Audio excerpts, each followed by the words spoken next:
Breaking at noon, a crash involving a suspected drunk driver in Sheboygan ended with a loaded cement truck on its side in the middle of a residential street. Pete Servakis is on the scene there and joins us live with a look at the shocking images. Hey, Pete.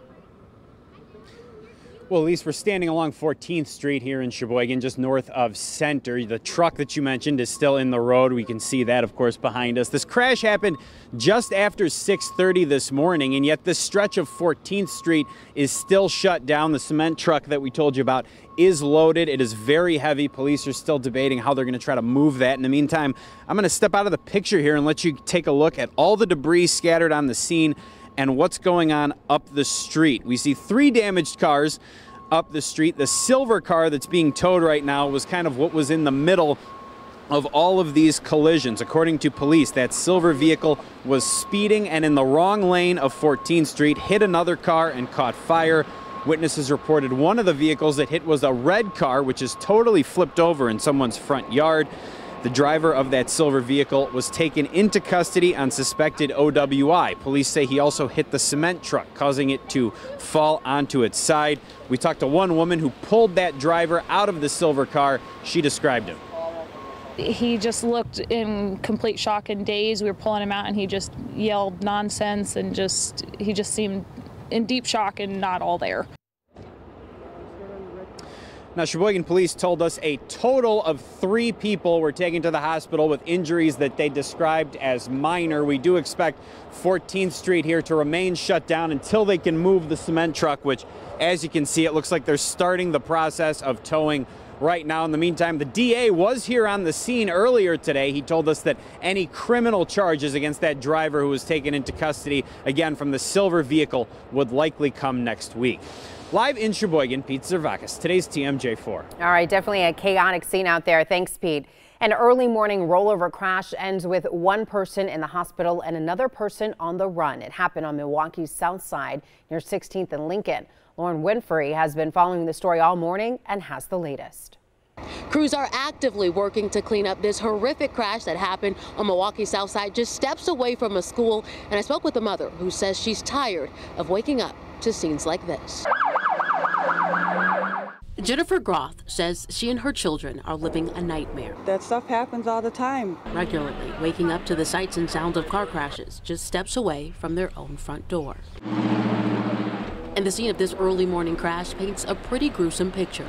We just saw the wheels sticking out. Our cousin heard it though. Car parts and debris filled this block of 16th Street near Lincoln following a rollover crash that split a light pole into pieces.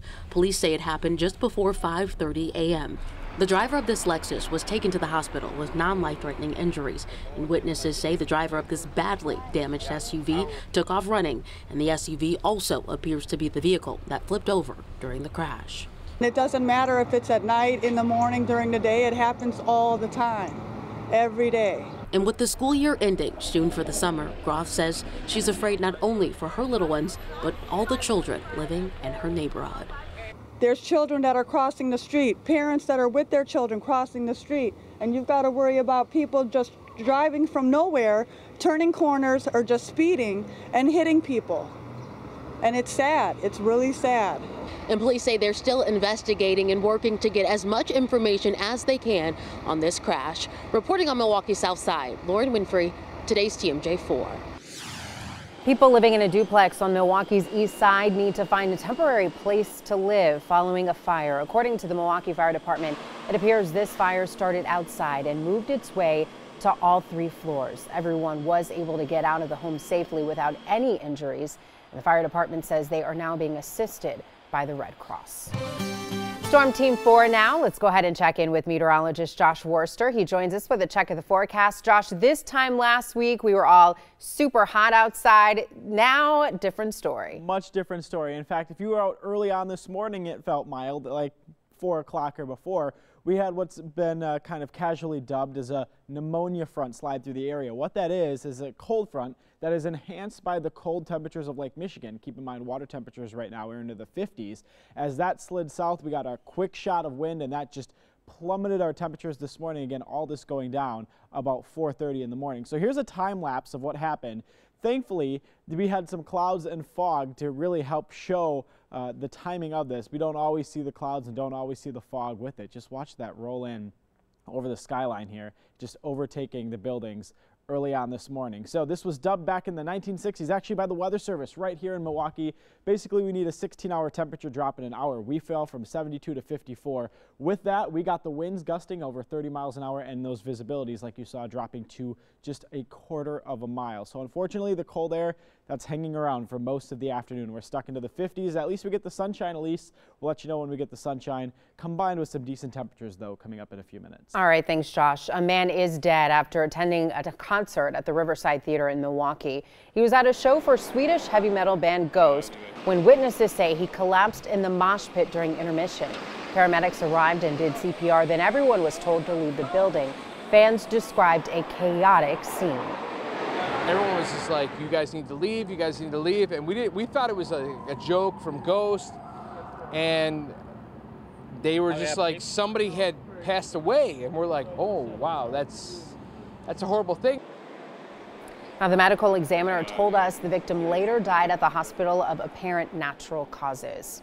And new at noon, the PR director for Pabst Theater Group sent us this statement, quote, "We are saddened by the tragedy that happened at the Riverside Theater last night. Our deepest sympathy and condolences go out to the family, and we ask the public to respect their privacy. We appreciate the efforts of the Milwaukee Police Department, Milwaukee Fire Department, and Permar Security in quickly responding and assisting during this difficult time." Well, still ahead, just in time for the weekend, a new pool opens in Racine County. We'll take a look at what it has to offer. Then good works on and off the field. What earned Packers quarterback Aaron Rodgers an honorary doctorate. A new aquatic center opens up tomorrow in Racine. The S.C. Johnson Aquatic Center includes 2 large pools, one to just splash around and one to do laps in. There are also 5 water slides kids, both young and old, can try out. Besides just being for fun, members from S.C. Johnson and city leaders tell us they hope this gives people a safe place to learn to swim. I think with temperatures like this, I would just want to splash around, not do the laps. It's hard to get in the mood for a pool. I mean, Yeah. Obviously very exciting. Right. Once we get some 70s and 80s back on the board, it'll feel and probably look a lot nicer. It was gray and gloomy, and we shot that this morning, that video. The clouds were hanging in tight. Yeah. And look what it's done to the temperatures. Now, your dog likes the water, but he hasn't been liking it lately. So he'll go into Lake Michigan, like a quick splash around and get out. So we go to the inland lakes because they're a little bit warmer. Okay. Water temperatures, as you can see here on Lake Michigan, still at 58 degrees. So yeah, that's pretty chilly with an air temperature of 56 right now in Milwaukee and Port Washington. That's because we have a strong northeast wind that developed later on today. That was behind that pneumonia front that we just showed you, and that's just going to keep temperatures basically steady for our lakefront areas going through the afternoon. Racine is at 54. Our inland areas have made it into the 60s. We started off, a few of us dropped into the 50s as that front rolled through, but we'll get a little sunshine, and again, we're off that lake, so we'll see our temperatures likely climb pretty close, if not tap the low.